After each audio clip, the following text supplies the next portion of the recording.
Hello guys, welcome to knowledge is currency. UPSC સીએસસીની preparation માટે, civil service એક્ઝામની preparation માટે બીપા દ્વારા 2020માં જે એક્ઝામ લેવામાં આવી હતી એનું પેપર સોલ્યુશન આપણી જોડે છે. પેપર છે, આપણે સોલ્યુશન એનું કરવાનું છે. Okay, so one by one આપણે બધા ક્વેશ્ચન જોશું, બટ ક્વેશ્ચનની સાથે સાથે તમને એમાં જે ઇમ્પોર્ટન્ટ ઇન્ફોર્મેશન હશે એ પણ અહીંયા આપવામાં આવશે. એની સિવાય એક વાત એમ પણ છે કે કોઈ પણ ગવર્મેન્ટની જોબ કે એક્ઝામ જે લેવામાં આવતી હોય છે જોબ માટે, તો મોસ્ટલી એના જે ક્વેશ્ચન હોય છે જનરલ નોલેજ રિલેટેડ જ હોય છે, એટલે ગવર્મેન્ટ પોલિસીસ કે એ બધા રિલેટેડ. તો આ એક્ઝામના ક્વેશ્ચન પેપર કોઈ પણ એક્ઝામ માટે લેવાના હોય, પણ ઓલમોસ્ટ સિમિલારિટી બધામાં જોવા મળે છે. લાઈક જીપીએસસીના પેપર હોય, યુપીએસસીના પેપર હોય, તો ટોપિક અલગ હોઈ શકે છે, લેવલ અલગ હોઈ શકે છે, બટ ક્વેશ્ચનની પેટર્નમાંથી તમને આઈડિયા તો આવી જ શકે છે. એટલે આ પેપરના ક્વેશ્ચન તમને બીજી કોઈ એક્ઝામમાં પણ યુઝફુલ થઈ શકે છે. એટલે તમે કોઈને એક બંધ મગજથી ના જોશો અને બધા ક્વેશ્ચનને સોલ્વ કરવાની ટ્રાય કરશો તો તમારા માટે પ્લસ પોઈન્ટ છે. So let's begin. પહેલો ક્વેશ્ચન છે, who among the following is given the responsibility to implement national digital health mission? National digital health mission જે છે ઇમ્પ્લિમેન્ટ કરવા માટે નેશનલ હેલ્થ ઓથોરિટી કરે છે. ઓકે, સો નેશનલ હેલ્થ મિશન જે ડિજિટલ હેલ્થ મિશન છે એ પ્રાઇમ મિનિસ્ટર મોદીએ announce કર્યું હતું 74મા સ્વાતંત્ર્ય દિવસ, જે આપણું ઇન્ડિપેન્ડન્સ ડે છે.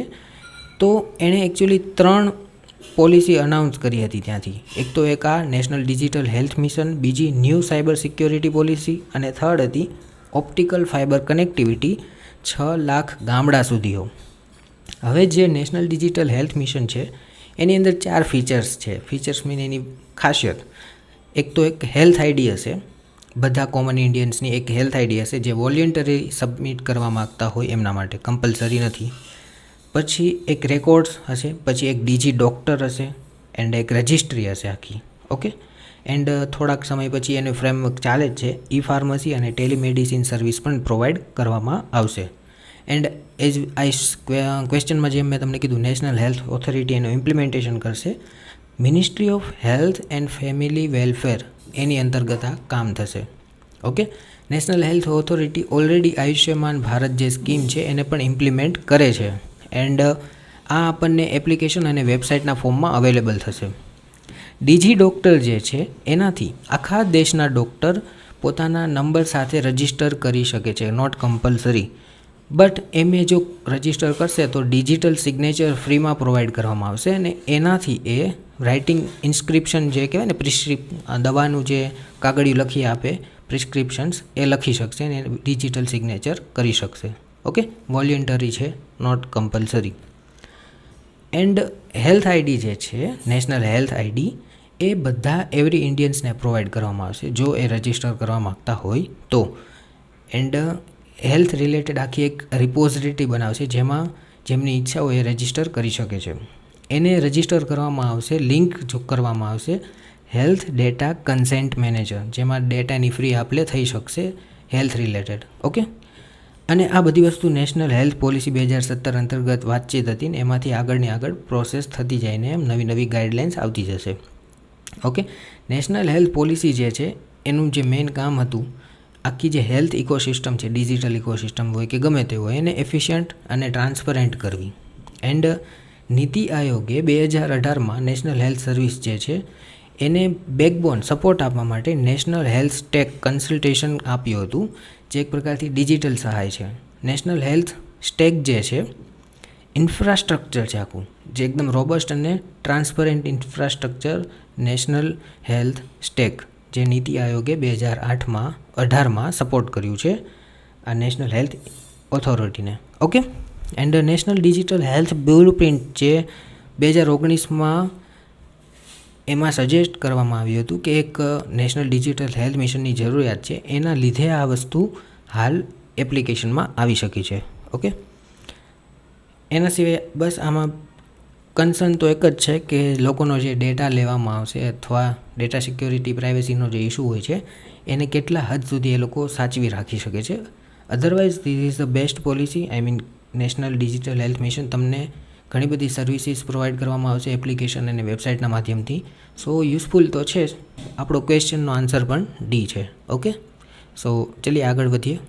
પીપા 2020નો બીજો ક્વેશ્ચન છે, national education policy 2020 current topic છે, has proposed to set up MERU universities for. National education policy 2020 જે પ્રપોઝ કરવામાં આવી છે એને સેટઅપ મેરી યુનિવર્સિટીઝ ફોર શેના માટે છે? તો મલ્ટીડિસિપ્લિનરી એજ્યુકેશન એન્ડ રિસર્ચ માટે છે.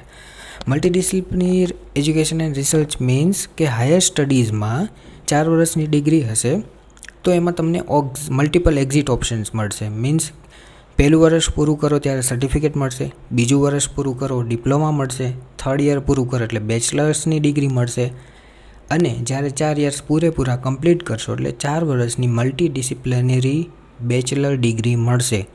એમફિલને ટોટલી બંધ કરી દીધું છે ફોરેન યુનિવર્સિટીઝ લાઇક ફોરેન સિસ્ટમની જોડે મેચિંગ કરવા માટે. And higher education council of India પણ બનાવવામાં આવશે. એના સિવાય સ્કૂલિંગ લેવલમાં પણ ઘણા બધા ચેન્જીસ કરેલા છે. નેશનલ એજ્યુકેશન પોલિસી જ્યારથી એપ્લાય થશે તો 2030 એનો ટાર્ગેટ છે કે મેક્ઝિમમ આઉટપુટ આમાં મેળવવું. So our answer is B. Okay, ચલીએ આગળ વધીએ. પા 2020નું question paper, question number 3, Pragyata guidelines are associated with. આમાંથી શેના જોડે એસોસિએટેડ છે? તો આપણો આન્સર છે ડિજિટલ એજ્યુકેશન માટે. જ્યારે લોકડાઉનમાં બધા ક્લાસીસ ઓનલાઈન થતા હતા ત્યારે સ્ટુડન્ટને મેન્ટલ સ્ટ્રેસ ના થાય અથવા એમનું જે ડિજિટલ સ્ક્રીન ટાઈમ છે એની ઉપર રોક લગાવવા માટે આની ગાઈડલાઇન્સ આપવામાં આવી હતી. પ્રી પ્રાઇમરી સ્ટુડન્ટ્સ માટે 30 મિનિટ મેક્ઝિમમ, 1થી 8 ધોરણના ક્લાસીસ માટે 2 ક્લાસ થશે 30થી 45 મિનિટ, અને ક્લાસ 9થી 12 માટે 4 સેશન થશે 30થી 45 મિનિટના. Okay, and mental physical stress ઉપર વધારે ધ્યાન આપવાનું કીધું છે. 8 સ્ટેપ્સની ગાઈડલાઇન હતી. પ્લાન કરો, રિવ્યૂ કરો, એને અરેન્જ કરો, ગાઈડ કરો, વાતચીત કરો, ટોક કરો, અસાઇન કરો કામ, ટ્રેક કરો અને એમને વખાણ કરીને એપ્રિશિએટ કરો. સો ધીસ ઇઝ ઇટ. આપણે આગળ વધીએ આગળના નેક્સ્ટ ક્વેશ્ચનમાં. અહીંયા આપણે શોર્ટમાં જસ્ટ એના વિશે જાણીએ છીએ. Otherwise you have to research so much things about same topic in details. Okay, પીપા 2020નું paper, question number 4, find correct statement about the GST compensation cess. આ જે લગાવવામાં આવે છે એ સ્ટેટ ગવર્મેન્ટ નહીં પણ યુનિયન ગવર્મેન્ટ દ્વારા લગાવવામાં છે એટલે આ સાચું પડે છે. It is levied on all goods and services. આ ખોટું છે. સ્પેસિફિક છે. State will be compensated, compensation માટે જ હતું, but revenue growth is less than 12%. આવી કોઈ સ્કીમ નથી. 5 વર્ષ સુધીની વાત હતી અથવા જીએસટી કાઉન્સિલ કે એ પ્રમાણે. Okay, so here only one is the correct answer. Okay, so let us move to the next question. Question number 5 of BIPA 2020 paper. During COVID-19 pandemic, હાલમાં જે એક્ટ કયો ઇન્વોક કરવામાં આવ્યો છે to fix the price of mask and sanitiser? તો essential commodities act. Commodities છે એનું maintain regulation કરવા માટે કરવામાં આવ્યો હતો 100 દિવસ માટે. એટ ધ એન્ડ જૂને પાછું એને નોર્મલ કરી દીધું છે બિકોઝ નાવ ઇનફ સપ્લાય હવે અવેલેબલ છે એટલા માટે. ઓકે, સો ચલીએ આગળ વધીએ. ક્વેશ્ચન નંબર 6, યુપીએસસી સીએસસી પ્રિપરેશનના ક્લાસીસ માટેની પીપાની એક્ઝામમાં which of the following organization has publish the global gender gap index? Global gender gap ઇન્ડેક્સનો આન્સર જે અરાઉન્ડ સર્કલમાં આવી ગયો છે World Economic Forum. World Economic Forum જે છે ઇન્ટરનેશનલ ઓર્ગેનાઇઝેશન છે પબ્લિક પ્રાઇવેટ કોઓપરેશન માટે. ફોરમમાં મોસ્ટલી ગ્લોબલ એન્ટરપ્રિન્યોરશિપ માટેની વાતચીત થાય છે. 1971થી ચાલુ છે એનું કામ. નોટ ફોર પ્રોફિટ વર્ક છે. હેડક્વાર્ટર જીનેવા સ્વિટ્ઝરલેન્ડમાં આવેલું છે. વર્લ્ડ ઇકોનોમિક ફોરમે 2006માં પહેલી report global gender gap index બહાર પાડી હતી એન્ડ ત્યારથી અત્યાર સુધીમાં આ રિપોર્ટ આવી છે 2020માં. હવે ઇન્ડિયાનો રેન્ક 112મો છે, 112 આઉટ ઓફ 153. 2006માં પહેલો રિપોર્ટ હતો ત્યારે 98 રેન્ક હતો ઇન્ડિયાનો, અત્યારે થોડા પાછળ ગયા છે. એન્ડ આનું જે મેઇન ઓબ્જેક્ટિવ છે ટુ ટ્રેક પ્રોગ્રેસ વુમન અને મેનનો ઓન હેલ્થ છે, એજ્યુકેશન છે, ઇકોનોમી છે, પોલિટિક્સ છે. તો સૌથી સારો સ્કોર જે છે એ કહેવાશે 1, મીન્સ કે ઇક્વાલિટી, મેન એન્ડ વુમન બંને ઇક્વલ છે.